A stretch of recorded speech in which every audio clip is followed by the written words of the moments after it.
Big 12 Nation, we've got a brand new show coming your way called Big 12 Fan Zone, hosted by myself and Shane.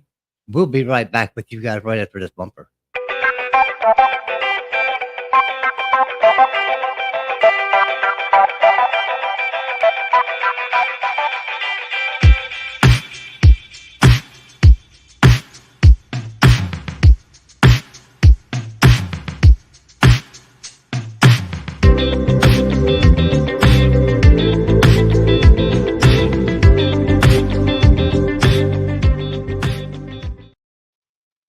Welcome in, everyone. Our first show for the Big 12 channel, the Big 12 Fan Zone. We're streaming right here on the Big 12 channel.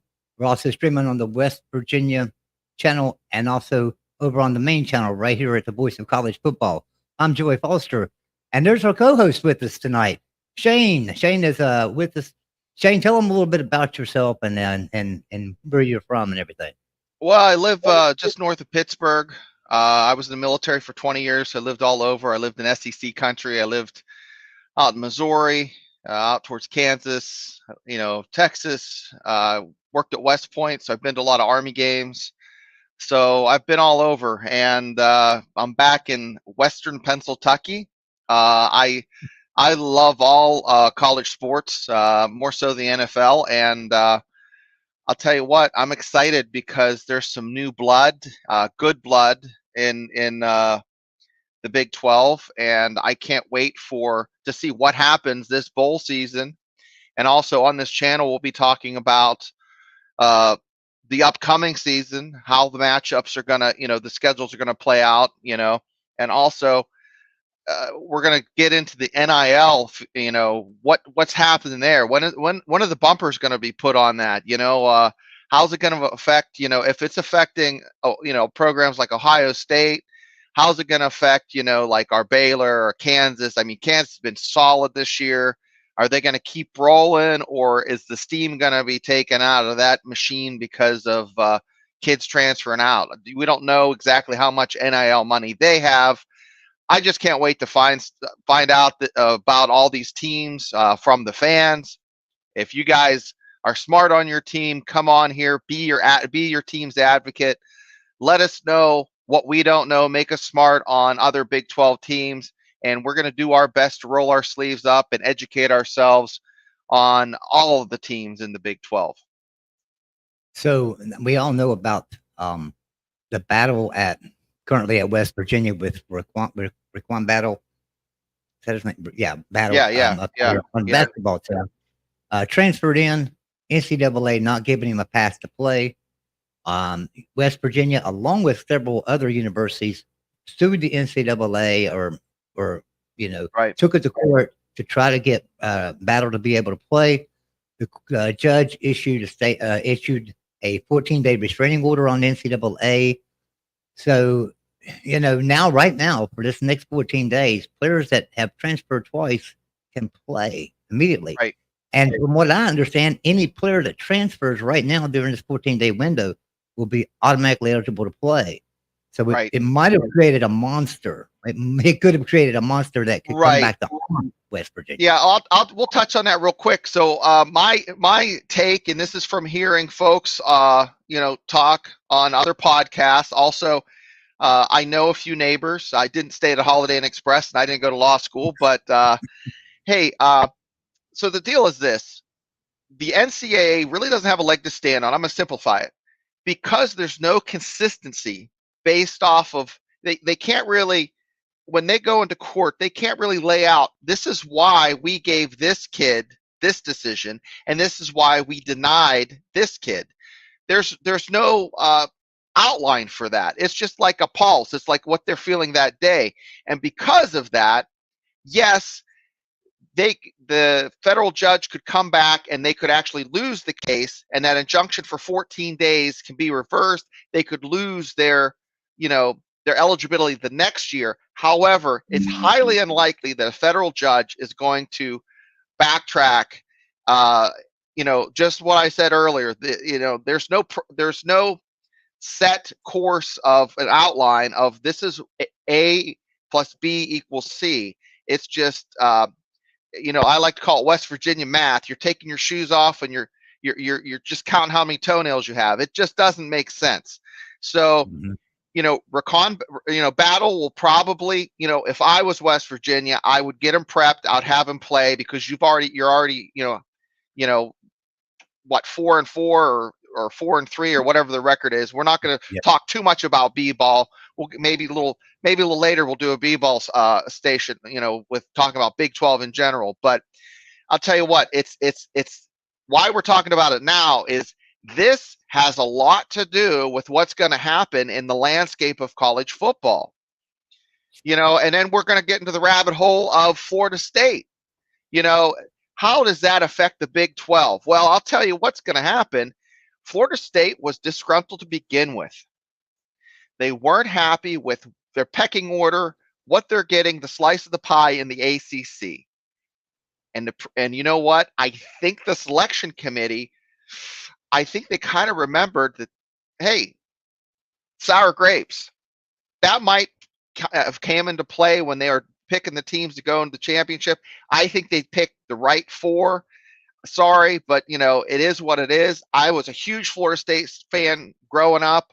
I remember watching the Miami Florida State games where it was wide right and just losing my mind because they lost. But with Florida State possibly wanting to exit, there are rumors that we're going back 2 years that there's 6 or 7 other teams that feel the same way. Where is that? Where are those folks going to go? They're going to go to the Big 12, the SEC, and the Big 10. If the Big 12 can get Pitt, okay, if they can get Miami, ooh, that would be a big one, wouldn't it? Huge. That'd be huge. I would love that. That's, a lot of people forget. Back in the early 90s, West Virginia and Miami was pretty good rivalry. They were both top 5 teams pretty much year in and year out.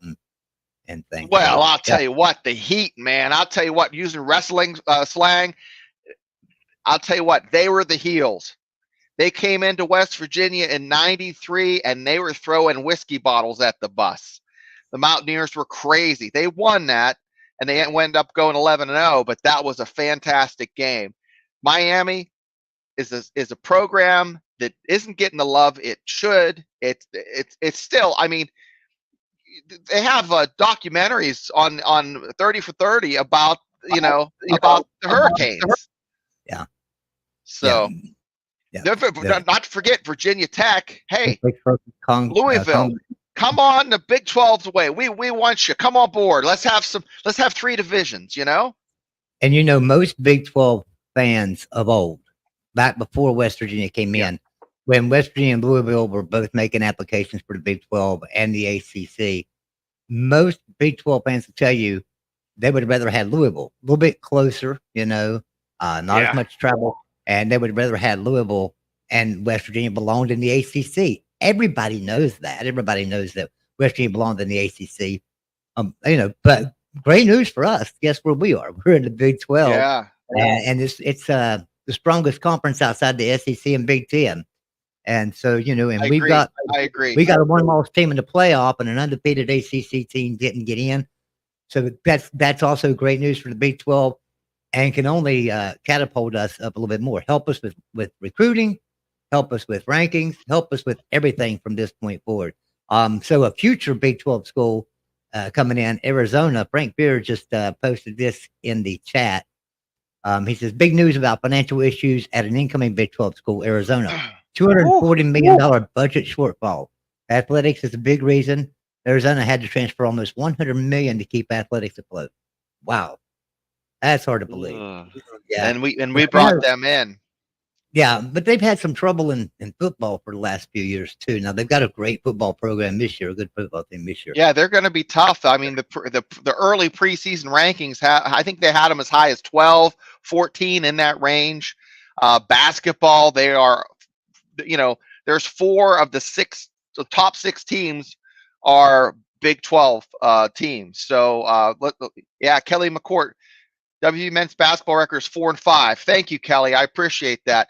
I'll tell you what, I'm going to be honest with you. I haven't been following basketball. I went to a game Saturday, and it was enjoyable. They got a great new, they refreshed the stadium there, the Coliseum there. When Bob Huggins left, I was so heartbroken. It was like someone died. I was depressed. I was upset. I went on Kuz's corner and moaned, and then I just kind of hunkered up into a little ball and just didn't want to talk about it. Just ducked my head in the sand. It broke my heart. It broke my heart. And, I'm going to tell you, he took over right about the time, I was being deployed a lot. I was away from home. So I used that as some solace, to kind of like focus on something other than, being away from your family, your wife and your kids when you're deployed for a year or so. And, Bob Huggins never failed to disappoint or make the games at least close. And I just pray, Rich Rod was another one, and Bill Stewart. But I'm just praying that Brown now will just kind of turn that corner. And it just seems like he's in a race car and he's going in that third turn and he's about to lose it. And I just hope he can straighten it out and we can keep this baby on the road and we can get 9 wins next year. Would be big. The schedule looks like it's going to be favorable for the Mountaineers. And guys, on this channel in January, we're going to go down each team's schedule, and I'm going to give you a way too early prediction on what I think. And I'm not going to get really into the analytics. I do watch a lot of other games, especially in the Big 12. I don't watch a lot of NFL, but Saturday from 11 in the morning until like 11 at night, I'm watching college football. And if I watch NFL like that, my wife would have divorced me a long time ago. So Jackson Johnson came up with these 4, and that's the same 4 that a lot of us come up with: Louisville, Virginia Tech, Pittsburgh, and Memphis. We were doing this board earlier, and I snuck Memphis onto this board, just thinking in my mind, wanting them there. So wishful thinking. So we were creating our border for our show here, and we got Oklahoma State, Kansas State, Texas Tech, TCU down there. But yeah, he put up one, and we was working on it, and he had Memphis in there, and I was like, Memphis isn't in the Big 12, but it's one of the things. It's one of the things you're focused on just getting stuff looking right. Yeah, and it's been talked about for so long too, about Memphis coming to the Big 12. Yeah. Honestly, nothing against Houston. I like Houston. I think they're a great program. I really figured the Big 12 would take Memphis over Houston myself, just simply because we've got so many teams in Texas. We've already got a footprint in Texas, so why not go and get a footprint in somewhere else? That was my thinking on that. And Timothy Grain says, "Thank you for your service, Shane."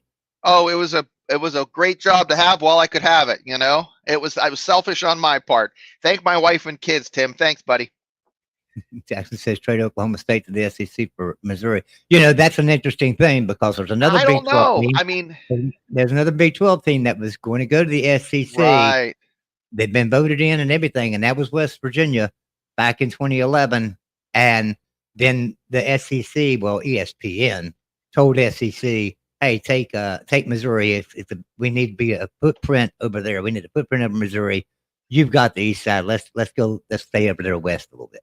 So they took Missouri and left West Virginia out, thanks to ESPN. So Florida State, if you think ESPN just screws you, you're wrong. They screw us too sometimes. Yeah, I mean, they didn't screw us though, because I'm gonna tell you right now, I'm happy to be in the Big 12. I love the Big 12. I love the competition in the Big 12. I wish the games were closer so I could go to some home games for West Virginia. But you know what? I love to sit and watch TCU and Baylor play. I love to sit and watch Texas Tech and Oklahoma State play. These are always great games. It's right. There's so much competition in the Big 12, top to bottom in football, that you never know who's going to win week to week, ever. So I think that's really good. Joey, you're spot on. I'll tell you what. You look at the Pac-12, and I was crapping on the Pac-12 for 5 years. This year, they were fantastic. They were the most dynamic conference as far as just eyeballs on a TV watching it, and this is not for coach. This is not a coach's show. This is a fan show. We're not going to get a lot of X's and O's. We're going to look at some stats, but we're going to go on the field test, the eyeball test. What do you want to see? We're not going to get into the nuances of football. There's other stations, other podcasts out there for that. This is just dumb guys eating nachos, watching football, and just enjoying the college experience. That's what it's about.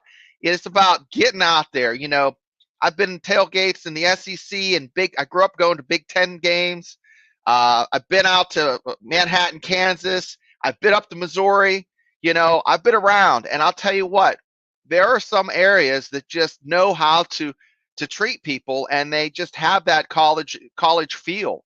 And when BYU fans came to Morgantown, they said, "Hey, listen, Morgantown's a great place to be." And BYU fans, they're the epitome of class as far as I'm concerned. So we're going to get on here. We're going to have, I'm hoping to have all kinds of fans on here. I mean, you could just be starting watching football, you know, last year. You could be 8 years old, and I want you to come on this show. Yes, absolutely. This is a fan show. That's why it's called the Fan Zone. There'll be times, probably not tonight, but there will be times we'll open up the phone lines. We'll invite you guys in. We might even just get a phone line so you can call in for those that don't want to come in and be on camera or something. You know, we probably just get us a phone line and you guys will be able to call in to the show. But let's move on a little bit. And let's talk about an upcoming game coming up.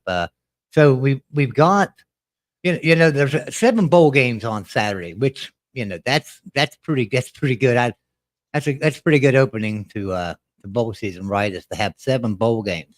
But one of the big ones for the Big 12 right here on Saturday is the Independence Bowl, December 16th, Texas Tech versus Cal. And I know you've looked up some stats and everything about Texas Tech. What do you see out of Texas Tech?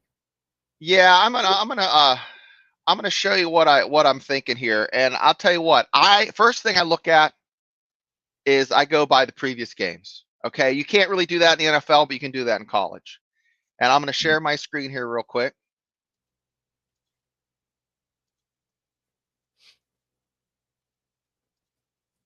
All right, here we go. All right. There we go. Okay, guys. Hard to see. So yeah, I can make it a little bit bigger. Okay. So if you look at the games here, you know, like Oregon pops off the screen. Okay, Oregon was a solid team. Everybody was saying they're going to beat Washington. I was on my my college pick'em show that I have with the Triple B Experience, and I picked Washington to win. But I loved watching Oregon all year long. Now, 8 points, that's one score. If you look, that's the trend. The only outlier is Texas down here. They got blowed out. Okay, 57-7, wasn't even close. But you know, every other game, like Texas Tech, TCU, they won by a touchdown. Texas Tech beat Kansas. Kansas was a fun team to watch, and their quarterback reminded me of a Pat White. You know, and then you have now another one that wasn't that close, but it was close until the third quarter. I watched it was Kansas State. It was back and forth. So you know, they put it on Houston, you know. So and heck, I look at, this is what I look at. You know, if I looked at some of the stats, as the cumulative stats here for Texas Tech, and you know, their opponents and Texas Tech in general. Let me make it a little bigger. If you look at it, it's pretty much dead even between what their opponents gained in rushing yards or passing yards or scored and takeaways. It's like 50-50, and that kind of goes along with the fact that they were 6-6. So, but the fact that they have been so close and played some really good teams. I watched 2 games with California, and I'm gonna have to think. I'm rooting for the Texas Tech. Guns up. I think they're gonna you know, put it to them. I hope, you know. But what do you think, Joey? Yeah, you know, Texas Tech played some really close games this year. You know, I can remember watching the West Virginia Texas Tech game. You know, I remember going into that game, actually coming into the season.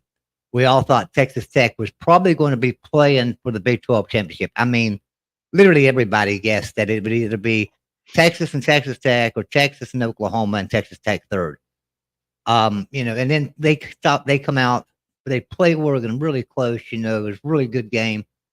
Lose by a score. Then they lost a heartbreaker, you know, to Wyoming, and that kind of hurt them a little bit, I believe. and then they win a couple back to back, and then go to Morgantown and lose to West Virginia.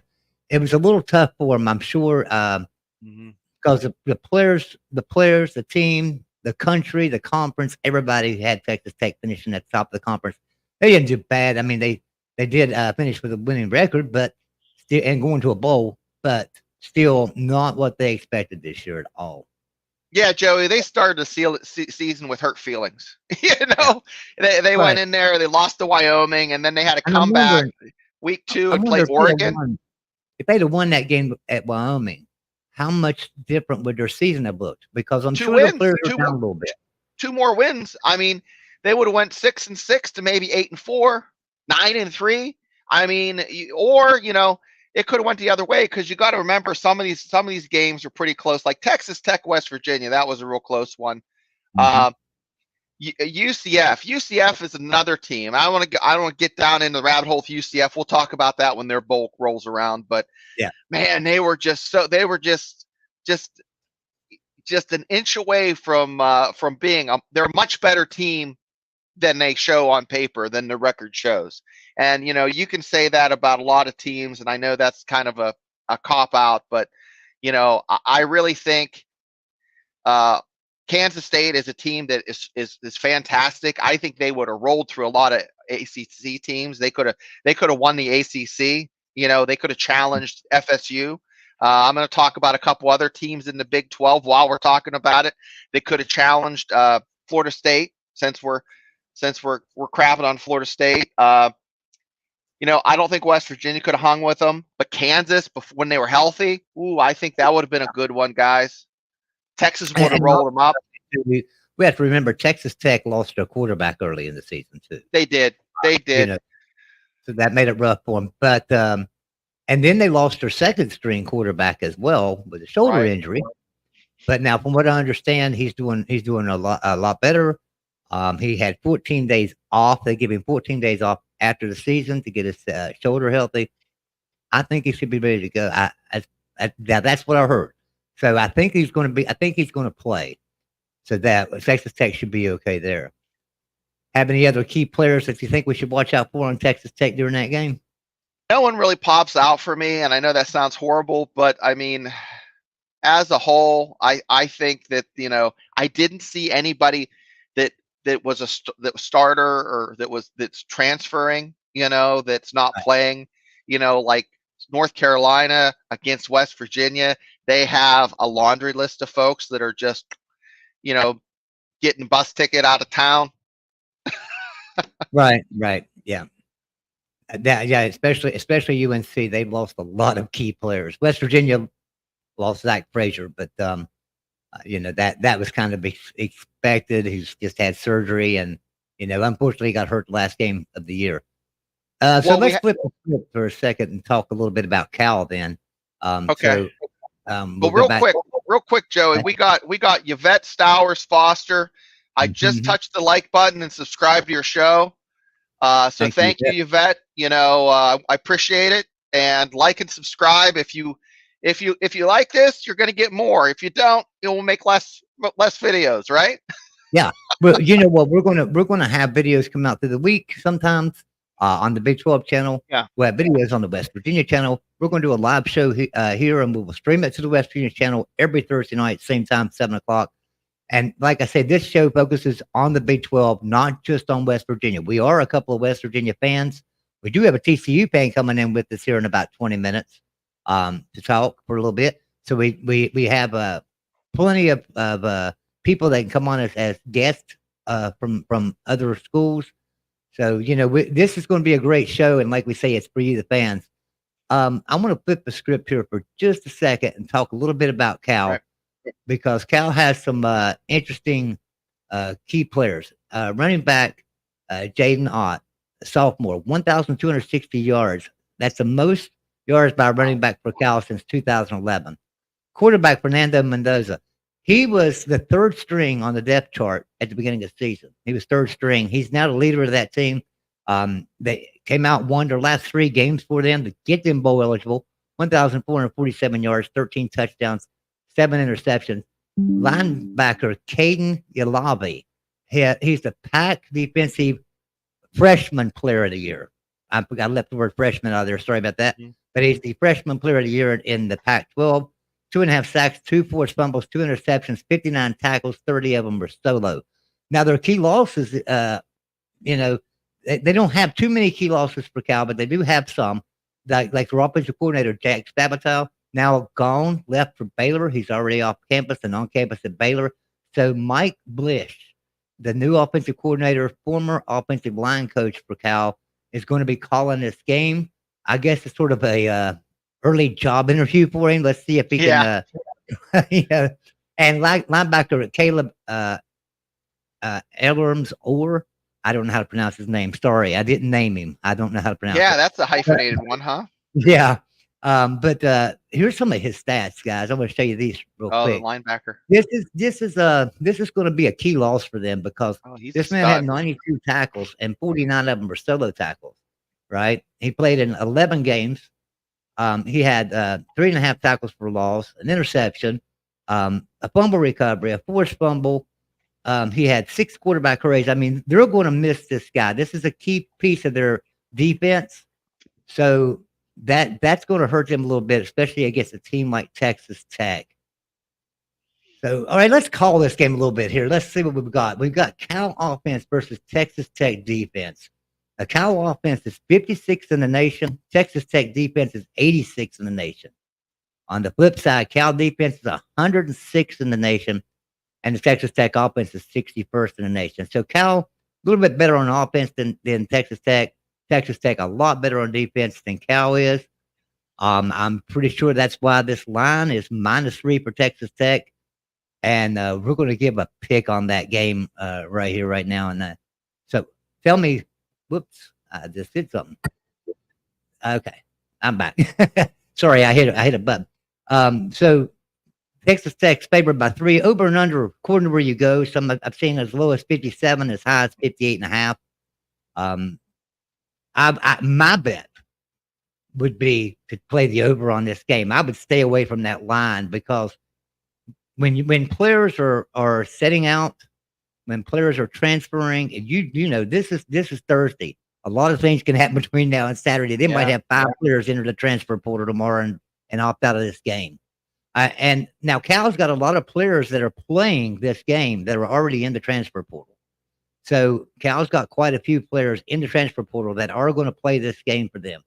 So, you know, how motivated are they going to be knowing that they're leaving the program right after that game?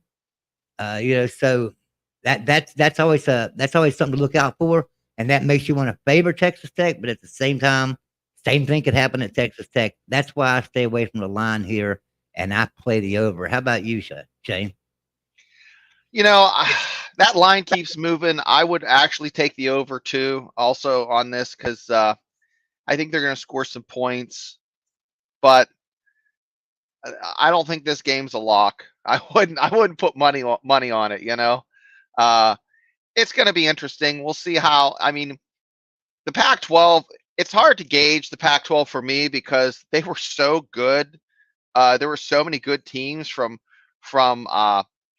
Oregon State was fun to watch. Washington was killer. You know, Washington State was hit and miss, but they, you know, yeah, they were good. Cal and UCLA, Stanford, they were horrible. But I really don't know how to gauge it. But I think Texas Tech, I think they'll win. You know, I wouldn't bet a paycheck, but maybe $100. Yeah, that's how I am. I mean, I think Texas Tech will win the game. I just want to stay away from that line because there's just too many things that could happen. All right, I'm going to talk about the rest of the bowl games on Saturday and give our thoughts on those real quick. Let me share this tab with you. So the first game we've got on this schedule here is Myrtle Beach Bowl between Georgia Southern and Ohio, and I know that excites a lot of people. Southern. Georgia Southern and Ohio. I've got the odds up here. Let me find what the line is on that game. Georgia Southern is favored by 3.5, over under 48.5.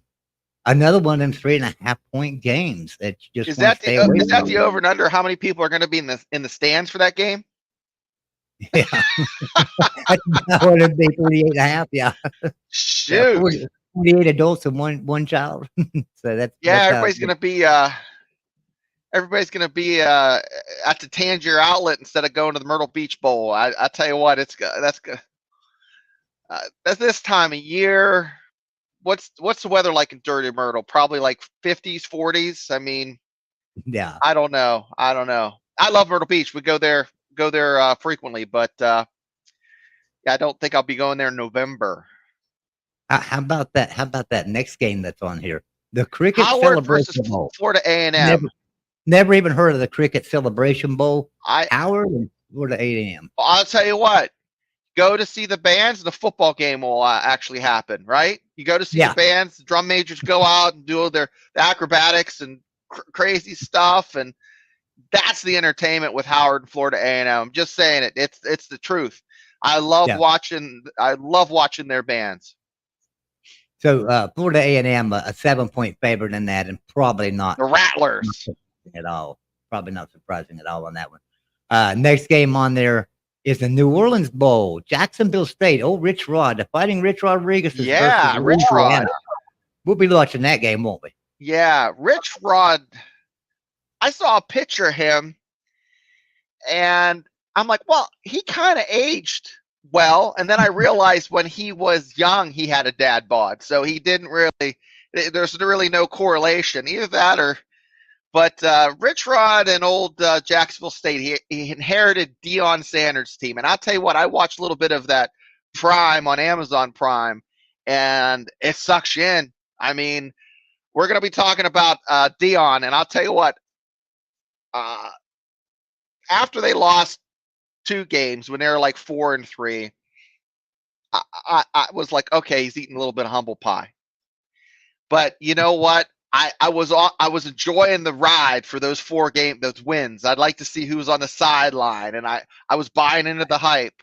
And then it just got sad. You know, he looked like a sad panda just sitting there, you know, like at the zoo. So I hope Colorado, just like, you know, Neil Brown's going around that turn on the go-kart and doesn't peel out. I hope he straightens it out. I hope he has a good season. We'll talk a little bit about that. Sorry, I went down a rabbit hole. That's all right. I'm talking about Jackson State. I watched that, you know, the first season. That's all about Jacksonville State. But I don't know, Rich. I'm giving Rich Rod the push here, and I think they're going to beat Louisiana. Joey, what's the spread on that one? The spread on that one is Jacksonville State by 2.5, over under 58.5. So they're I'll take expecting the under. Game. Take the under. Take the under. I take Jacksonville State. Yeah. I think on that game there, I would take Jacksonville State fake in the 2.5. You know, what was the punter's name? Phillips or something like that? Were they against Georgia in the Sugar Bowl back in the 05? Yeah, what was his name? I can't remember. Phillips or something like that. It wasn't McAfee. He wasn't there yet, but no, I'm trying to remember his name. I can't remember his name. Man, Lord of mercy. Avocados from Mexico Cure Bowl. That's going to be an interesting bowl. Miami of Ohio and App State. Now, you know, we all know App State's pretty good team year in and year out. A little bit down this year, but hey, they're 6.5 point favorite over Miami of Ohio. Over under on that one, 43. You know, when they put that bowl name together, it kind of sounds like a Wheel of Fortune, you know, like a name, because they have avocados from Mexico, Cure Bowl. You know, it's like they add them together. It doesn't make any sense. And I think in my head that song, Avocados from Mexico, you know, but I'll tell you what, Appalachian State, Miami, Ohio, this whole week, I'm going to catch up on my sleep. I'll tune in for a few of them, but I'm sorry, guys. Next game on here is the clicker. This is the week of my clickers are going to get worn out. I don't know what that is. New Mexico Bowl is Letta? I don't know what it is. Letta New Mexico Bowl. New Mexico State, Fresno State, and the line on that game. Woo. my thing just scrolled a whole bunch. Fresno State usually has some good running backs, and they're fun to watch. But Yeah, even this one, I'll be clicking back and forth old episodes of 90 Day Fiance. I'm sorry. Yeah, New Mexico State's favored by 3.5 in this one, over under 51. So, but that ought to be an interesting game if you're looking around for something to watch. I'd probably tune into that one for a little bit. Yeah, well, this next one is one I will tune into because I want to see Gronk do stupid stuff. Yeah, the Starco Brands LA Bowl hosted by Gronk. UCLA and Boise State. Now the line on this one is UCLA is favored by 4.5. This is one of them games I'm looking saying, okay, UCLA, a lot more talent on their team than Boise State has. Probably can't compete on that level. But Boise State, man, they show up in bowl games. They absolutely show up in bowl games. This transfer NIL has not helped Boise State, in my opinion. They used to do kind of what West Virginia would do. They would coach up there. They get 2-3-star players that were just gems, polish them up, get them into the third year, and also the senior year, and they'd be, playing together for a couple years, being, it just don't have that shine they used to have. I remember the Statue of Liberty play against Oklahoma. I woke my wife up, she was sleeping, and I'll tell you what, she thought someone had broken into the house. Yeah, guys, it's not the Boise State of old, but this is one I'd probably watch. So, yeah, and I believe, let's see. So this bowl here, the Starco. Oh no, we got that. Radius Technology Independence Bowl. We've already talked about that one. So that's it for the bowl. Cade Backey is the punter for Arizona State. Kelly McCourt says. Cade Back. That's a great name. That's like a fake name. Like you sign into a hotel as Trip Fontaine. Thank you, Kelly. Hey, I got somebody in the back room I'm bringing in here with us, if you don't mind. Oh, let's do it. So we have another show over here on the Big 12 channel called The Biggest 12, and it's hosted by this man right here, Mr. Clint Foster. Mr. Clint. Man, Joseph Eduardo, I don't know if I'm 7 times the son of a gun. It's good to be with you here on the first episode of Big 12 Fan Zone. Man, thanks for having me over. Hey, you know what? When Shade and I were talking about this show, I said, our first person on there has got to be Clint Foster, our resident TCU fan. Does a great show. I love your show. I love your show, Clint. I mean, not only that, I love your channel over there, Clint Foster Comedy. Everybody look that up on YouTube. Clint Foster Comedy, amazing show, amazing videos. He does little short skits. Like I know everybody's seen the SEC shorts. Clint does something like that with the Big 12 and does some really funny videos and does a great job with it. And the way you do it is most of the time you play act every part. And I think that's what's so interesting, what's so great about it, that you'll and you come in here tonight, Don, in your frog's hat, and I don't blame you there, but I know that you're going to have beside of you somewhere there a West Virginia hat or something. Oh well, I didn't bring any of my other hats. I didn't know that I was gonna need to do that. But I got my beard around here somewhere. Your beard? Oh, okay. Great. So when he does the skits, and he acts like he's got to act like a West Virginia mountaineer, he puts on his mountaineer beard. Yeah. And I now have a musket as well. Oh, good. Here we go. Cool. And this may be sacrilege. It says the Kentuckian on it, but that's all right. They use Kentucky long rifles. I guess just for the record, West Virginia has 21 national championships in rifling, and Kentucky has like 18. So we're better than Kentucky. Yeah, there you go. But yeah, thanks for having me on, y'all. I'm hoping to have a new video out next week. That is my plan, because we got the school year winding down right now. I also teach is my day job these days, which is just phenomenal. I absolutely love doing it.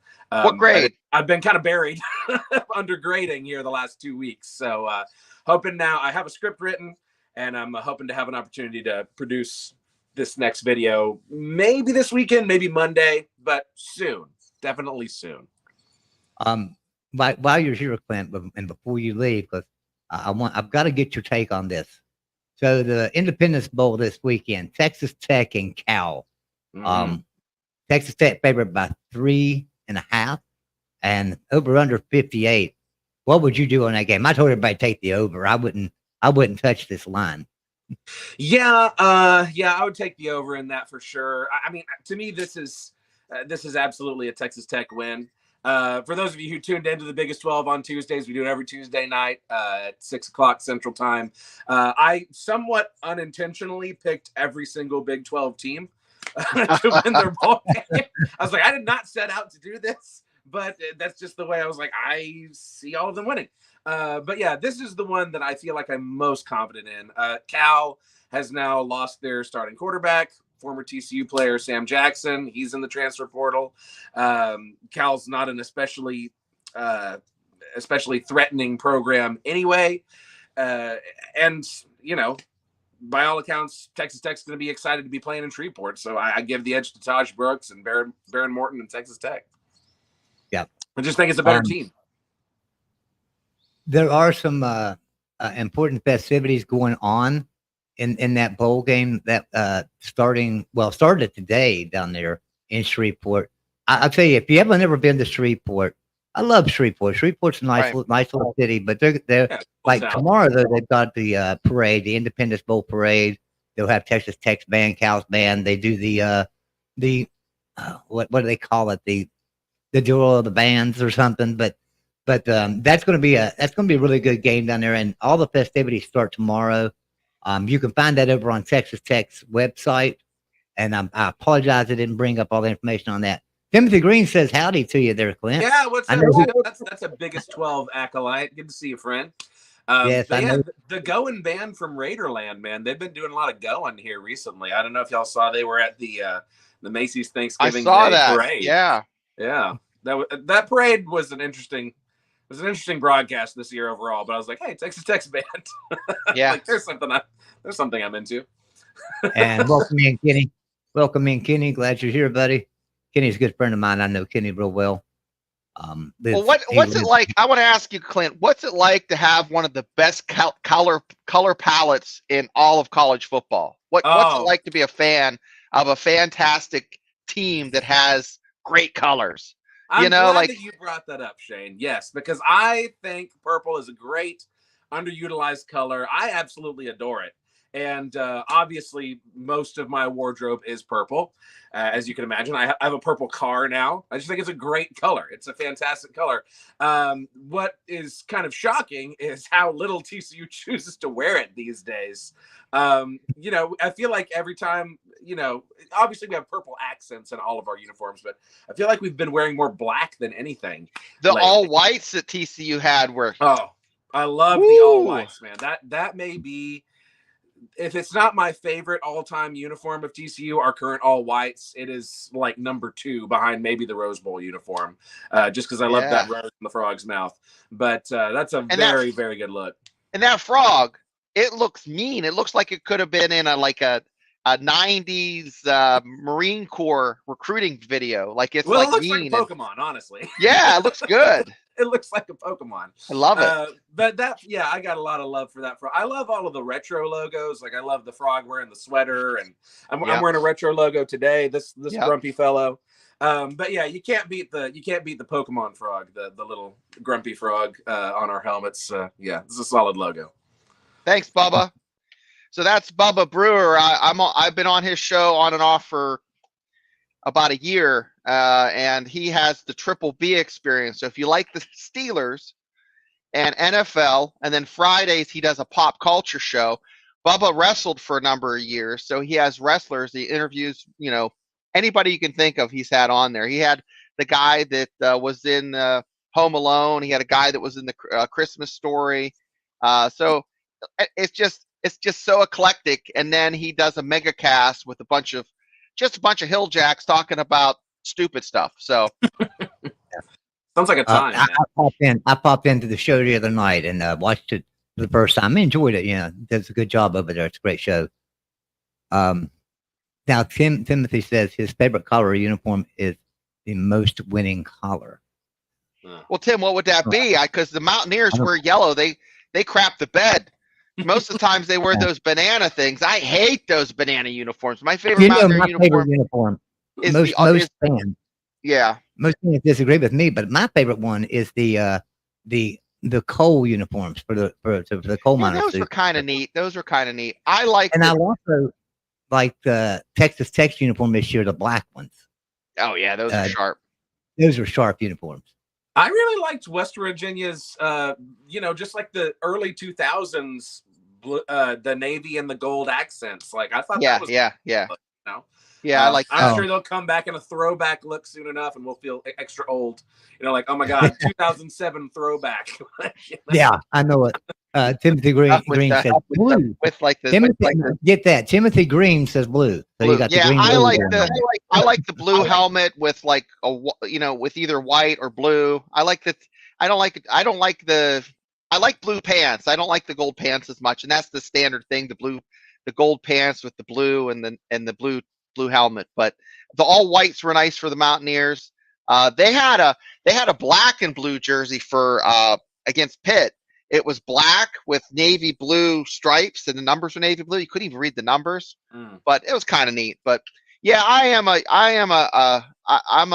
like the look at the uniforms. There, it makes it like Oregon. What you don't know what you're gonna get, And Kansas had some hot ones this year. They did. I'm a big uniform guy too. Former equipment manager, so I definitely have an eye for an aesthetic eye for the uniforms. Yeah, I've never been that into most of Oregon's looks. I think it's a little bit too much. They're over the top. It's like adding diamonds to a Rolex. Okay, it's just like we know you're Nike. You for crying out loud. You don't need to rub our noses in it. Yeah, I think the speckled eggshell this year for me. I was like, really, what are we doing?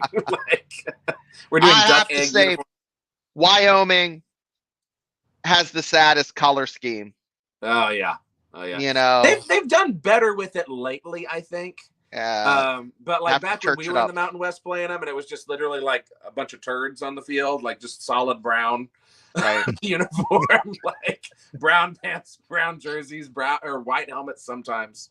But just not ideal color palette to work with for sure.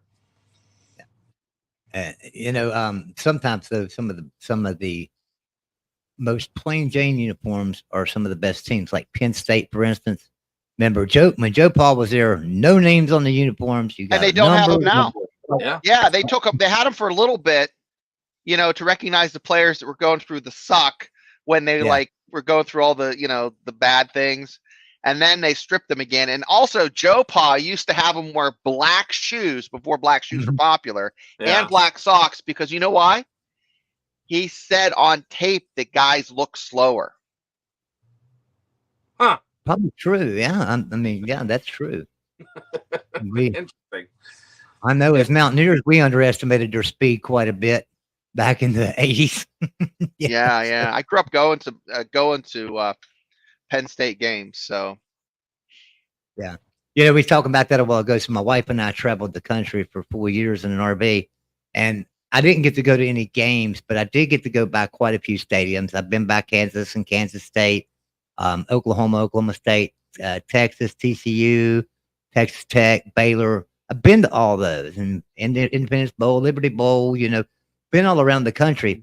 But I've not got to go to an out-of-state game since West Virginia's been in the Big 12, and that's what I'm really looking forward to. So now that we've got Cincinnati over on this side of the country, I'm hoping I'm going to get to catch a game or two here every once in a while.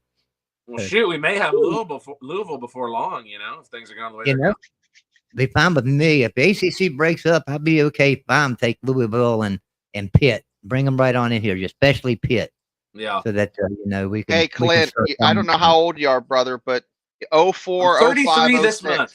33 this month. That's you're a young chicken. So 04, 05, 06, the Louisville, West Virginia rivalry was just popping off, and it was, Pat White made his debut against Louisville, and it was like overtime game. So, Braum fantastic. was the quarterback.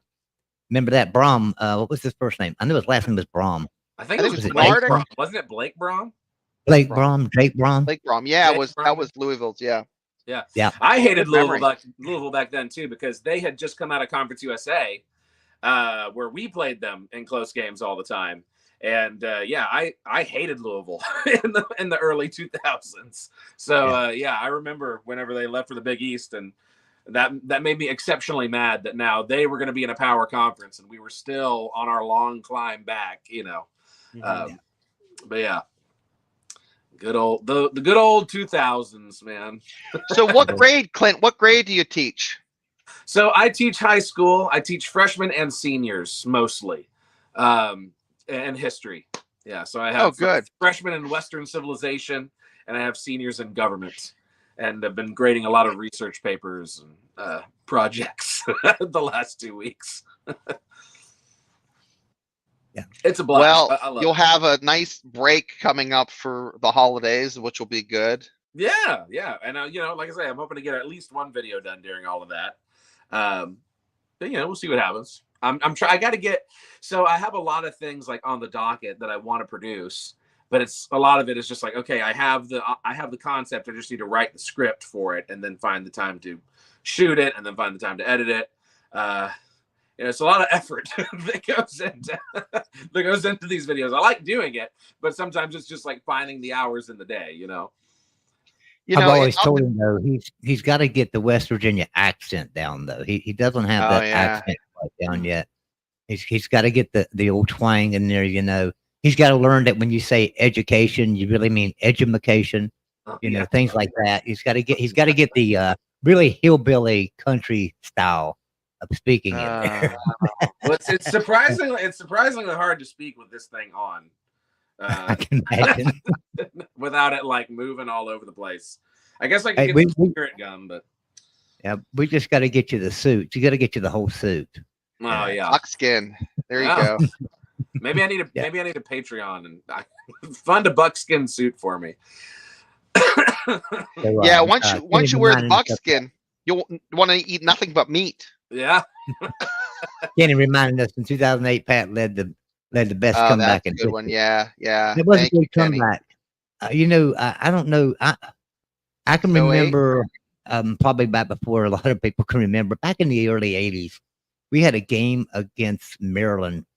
I remember I was at that game and I was sitting in the nosebleed section up there, and we were down going into the fourth quarter, 34-0. Yeah, and we came back and won that game 37-34. Wow. That was probably the best comeback, and we didn't have. But the thing about it was that year we didn't have that great of a team. I think we finished the season 7-4, 6-6, or 6-5 maybe. We only played 11 games back then. We didn't have the best team, but that was probably the best comeback I can remember, and stuff. Most exciting game I ever seen at a West Virginia field was West Virginia and Pitt. I don't remember what year it was, but fourth quarter we must have swapped leads 12 times. I mean, and I think that was early 2000s. Yeah, we scored with like a minute and a half ago, and we thought, okay, we won this game. Pitt went down and scored, and left us like 40 seconds on the clock. So we went and scored again, and it was back and forth. West Virginia finally ended up winning the game, but it was really a good game. So I want to, Glenn, how long can you stay with us? You with us for the rest of the show, or you? Yeah, I'm good for now. I haven't gotten a text that my wife's left work yet, and she drives an hour. So I want to ask Clint, what do you think about Miami coming in? Because my memory goes back to I think '96. West Virginia had the best defense in the nation. The score was 7-3. West Virginia was fourth quarter, maybe a minute left. They punted.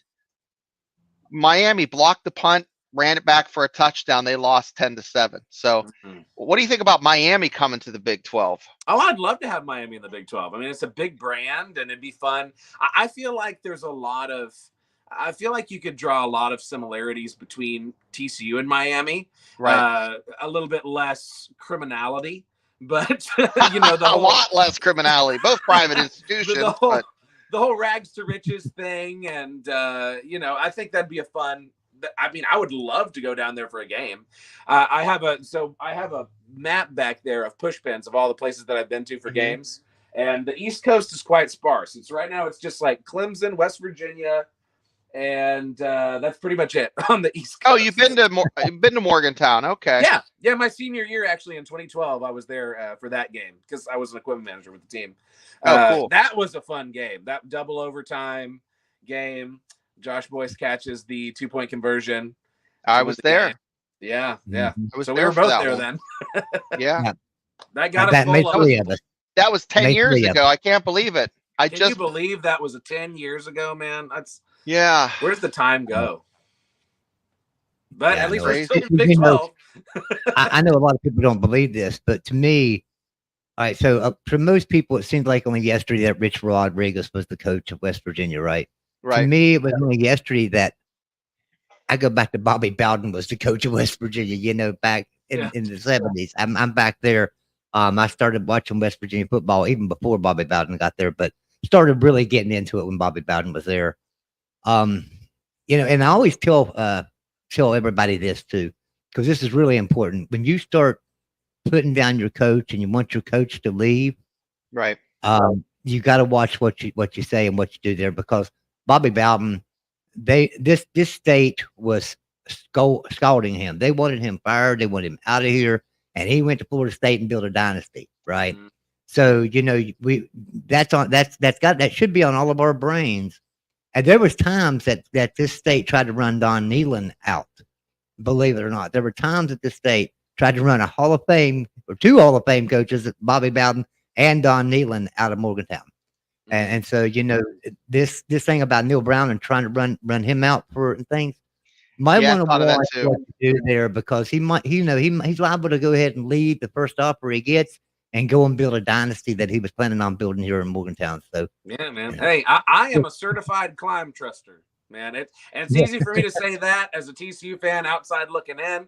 I know, like, as a West Virginia fan, like, dealing with the frustration is probably different, but I think Neil Brown's a great coach. I mean, shoot, he's had our number the last 3 years. You know, and Baylor has still never won in Morgantown. Baylor has never won in Morgantown. Texas, we're the only team in the Big 12 with a winning record against Texas. You know, and since we've come into the Big 12, so you know, we're 8-4 against them. Since 2012. That's right. That's right. Yeah, that's right. That's right. Yeah, you've been right, kicking it to him. Yeah. That's right. You're exactly right. You corrected me. Thank you, Clint. That's very good. But you know, the whole world needs to know that.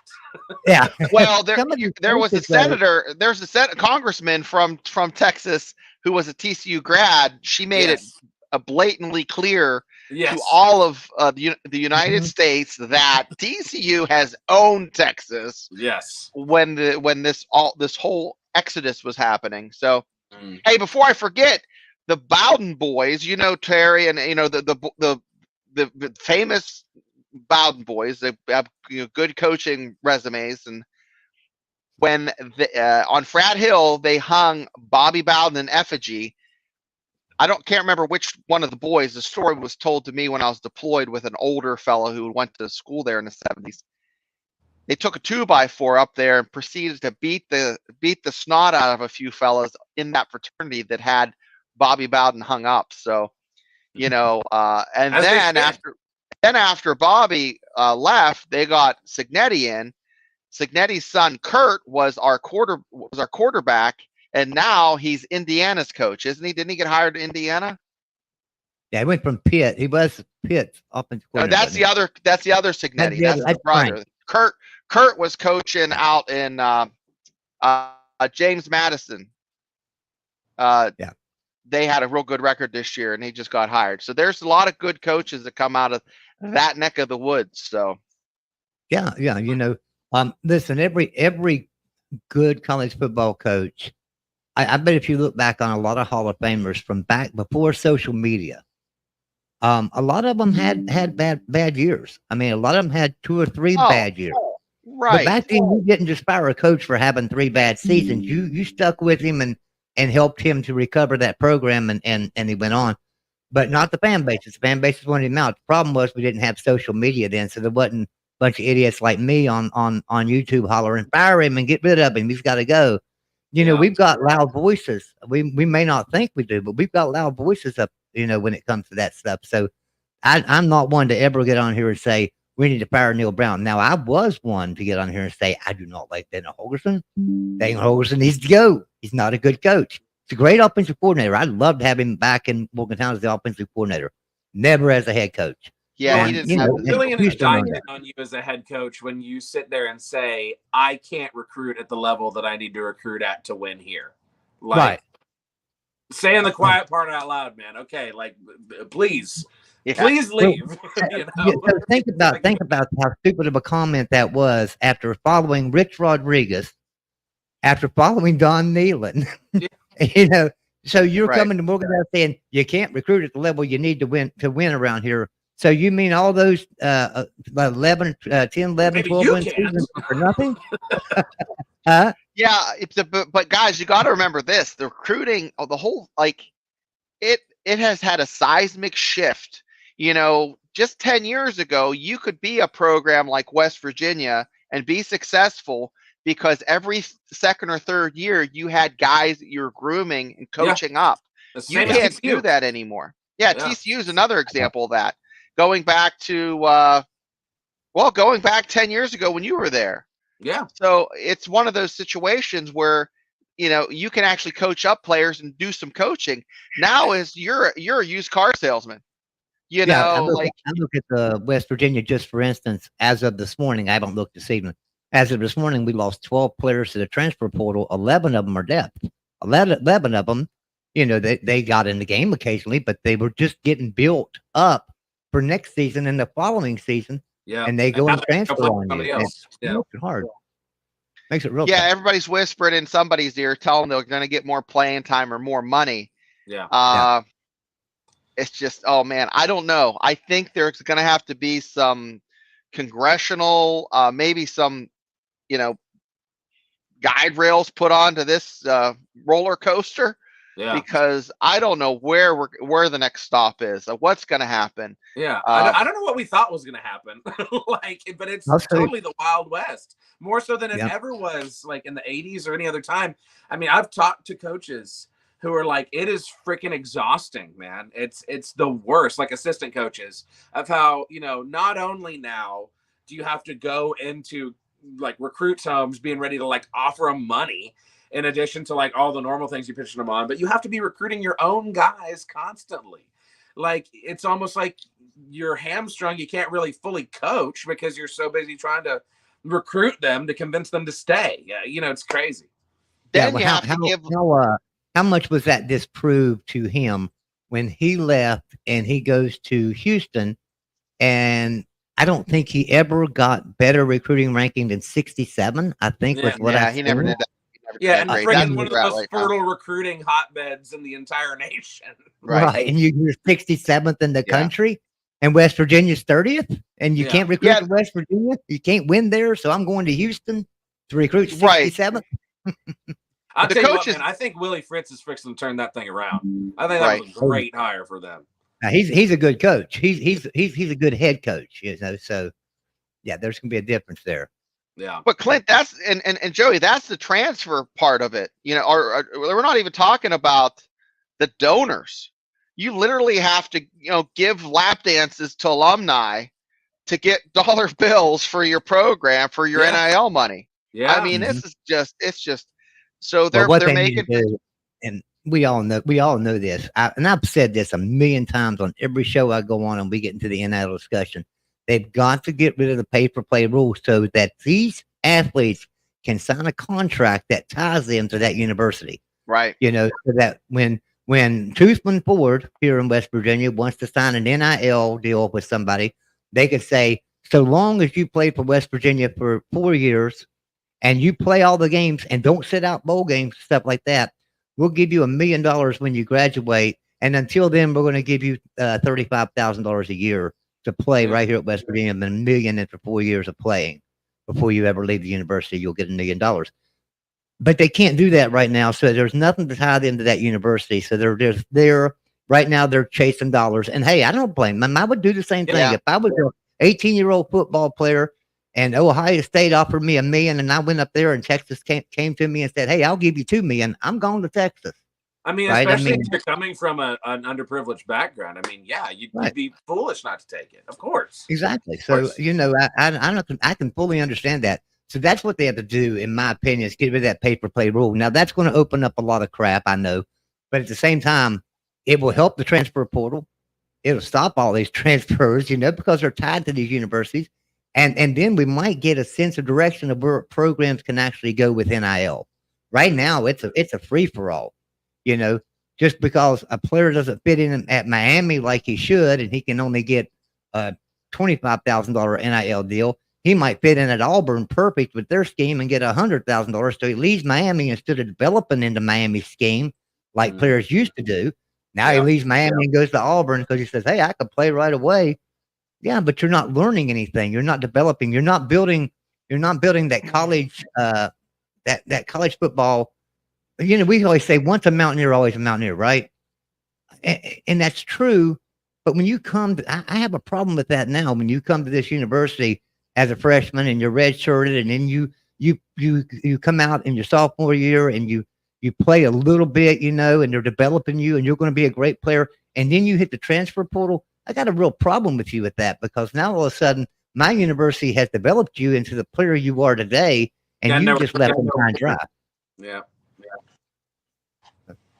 Yeah, hired guns is what they are. That's well. Look at Dylan Gabriel, right? Look at Dylan Gabriel. He had a great beginning of his career at UCF. Goes to Oklahoma, and now he's transferring again to Oregon.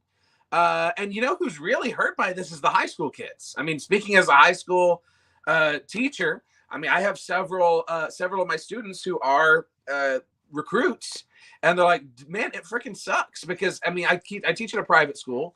So like some of these kids are really talented, but also some of them aren't like the most highly recruited. And they're like, it is so freaking difficult to get coaches' attention because they're more interested in finding somebody who's already been developed, a transfer at my position, than looking at me as a developmental, player to come in and scholarship, just because they're going to a private school doesn't mean they don't need scholarship money to go to college. I mean, but is that skill set going to be lost? The fact that they can, and being an educator, I mean, it's about, mentoring, coaching, is that a skill set we're going to lose? Yeah. It's crazy. Well, guys, I guess we better probably wrap this show up for tonight. Clint, please hang out in the back room with me for a second. I'm going to show you something before you leave and things. But everyone, I want to give everybody a final word here. I got in the back room there for a minute. I'm going to show you something. It's just underneath this trench coat. But one more time, look up Clint Foster Comedy on YouTube. Be sure you sub that up. Look up Triple B Experience. You'll see Shane over there on that. Be sure and sub that up. And be sure and sub up right here at the Voice of College Football on all of our networks. We have it pretty much doesn't matter what you're a fan of. We got a show for you, and we've got more coming. This one, for instance, and there's a couple of other new shows. But anyway, thank you everybody for coming out tonight. We appreciate everyone. We will see you next Thursday night, same time, 7:00. And Clint will see you next Thursday night, 7:00 Eastern, 6:00 Central. Am I right, Clint? Tuesday night, 6:00 Central, 7:00 Eastern. Yes. Yeah, sorry. And 9:00 tomorrow night, Friday, Triple B Experience. We're gonna pick our 5 top Christmas movies. It's gonna be a disaster. If number one is not National Lampoon's Christmas Vacation, I don't even want to see it. It's a Wonderful Life is one of the greatest movies of all time. Clint, I grew up in Indiana, PA, home of Jimmy Stewart. Oh, did you? Yeah. Nice. So, every time I'd go home on the holidays, we'd talk dirty like drunk Jimmy Stewart. Hey, how you? It's really good to see you, Clint. Shane, what do you have underneath that? What kind of pants do you have on? Every time an angel. Yep, that's it. Thanks, guys. Love all you guys. Appreciate you coming out with us tonight. We will see everybody next Thursday night, 7 o'clock. Everyone have a great night.